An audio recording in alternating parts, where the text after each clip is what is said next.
Welcome to 10 Minutes Today, your favorite thrice weekly show right here on YouTube. That's Matej, and I'm Jake. And don't forget to like, comment, and subscribe. Follow us on Twitter. Pop. Our topic today comes after a discussion I had with an individual on Facebook. Shout out Josh. Fantastic. And hi, Josh. I want to talk about whether or not political investigations, can you not, should be confidential or open to public knowledge.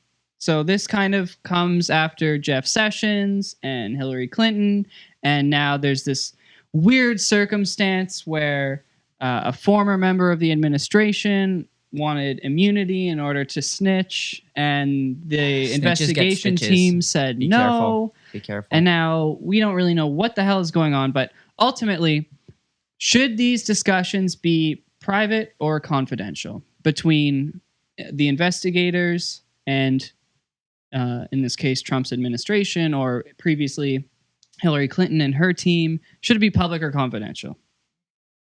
Question, Jacob. Thank you. It actually wasn't my question. I think, actually, I just changed my opinion, like literally just now as I was thinking about my answer. So initially, I was going to say, I think they should be public because the government represents the people, so we should know what's going on in the government. But through to our legal system, I think that somebody is innocent until proven guilty, one.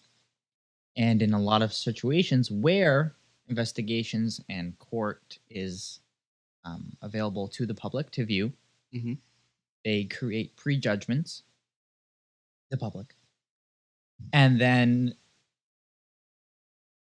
regardless of if that person is guilty or innocent, they're already guilty in everybody's mind. And even if they're proven innocent, a lot of the times that fucks up their whole life because people think they're guilty. Yep. Like O.J. Simpson. There you go. He was innocent. According to the law. Yeah, okay. According to the law, he was. All right. So, I'm not going into this. But that's my point. I think that you should be able to have a fair trial without having any judgment determined pre-verdict. So, once the verdict comes out, sure, that's when we can start learning about what happened. So, if they are guilty, then we can learn about why they're guilty and what the So if someone's innocent, they shouldn't tell us why they're innocent? Exactly. I don't know. I think it depends, first of all. Because there are government investigations that involve things like spies. Sure. And no matter what, the name of a spy should never be released because literally there are people who will find and kill them and their families. Sure, yeah. Right? So first of all, like if you're a foreign agent, so like we hire like Canada, the US, all of NATO hires like Iraqi individuals to spy on extremists, and like that's a huge part of counterterrorism. Well, an investigation into that, none of those names should ever be released. None of that information should ever be released. You should have those little black lines on the paper. No, not even. The paper should never come out.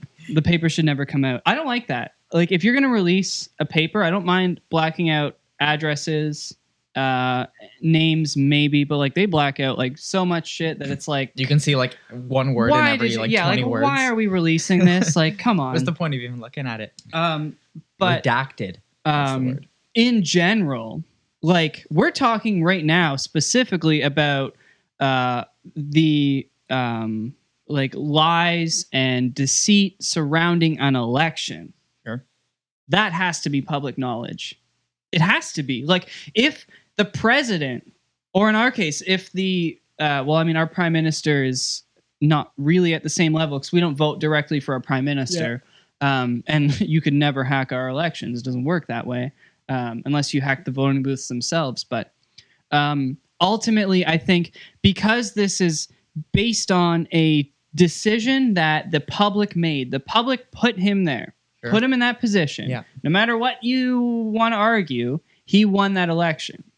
Sure. Yeah. Now, if he won that election and all the while was saying, "No, I'm not associated with Russia at all. No one on my team is associated with Russia. Okay. And now this group that's trying to look into collusion and what exactly happened, I don't think he'll be impeached. But the public needs to know. Like, needs to know what he did? Needs to know everything. If you're a public figure, I think they should list what porn you're watching. Everything you do is public knowledge. Everything you do. I don't know. How does that affect your ability to run? Because you as something? You as an individual, right? Your intellect, what you believe, and what you do in your private life will always reflect your work, especially in a position where you can actually legislate. You're talking about the most powerful man in the world. Sure. Some would argue the second or third, China and Russia, but I would argue number one. Sure. And you're talking about the most powerful man in the world, and he's like, no. And even like the U.S. government is set up so that it's like, no, it's all private. And I'm even pissed off in Canada. We have political investigations into things like overspending and whatnot. And basically they come out and say, this is what the money was spent on. But sometimes it's like, we can't give you all the information, or like, we know this individual did something wrong, so we're going to kick them out of parliament and there has to be a by-election, but we're not going to tell you why. It's just, that's trust different, us. Though. That's different because... But that's the same thing. No, because that's saying, okay, he is guilty of X, but I'm not going to tell you what X is. That's different than saying he may be guilty of X. This is what X is. Because but while the investigation's going on, man. I know, but that's what I'm saying. Once you start saying he may be guilty of this, he is guilty of that in everybody's mind. But everyone's already saying that. Yeah, but they don't know of what. Oh, they shouldn't know of what. But you do. Saying. That's what I'm saying. But that's what I'm saying. You shouldn't know of what until there is a verdict. I disagree. I think it's the people's right to know. How our legal system works.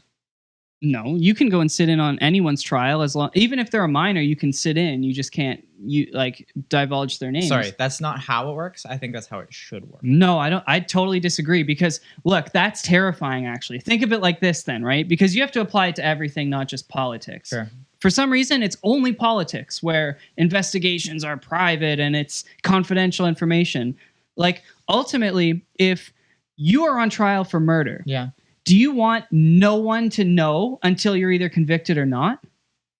What if you're convicted and the news is like, Matej was convicted of murder, and everyone's like, why? And the government's like, just trust us. Okay, so the judge is like, just trust us part. That's the just trust us part. That shouldn't be a thing. Or what if they're like, here's all the information on Matej, and now you're like, that's not true.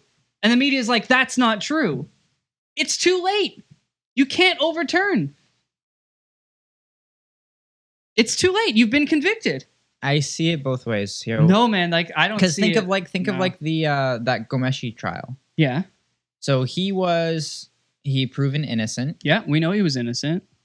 He lost his job. He did because he was a public individual who brought bad press to the CBC. Exactly. So that's my point.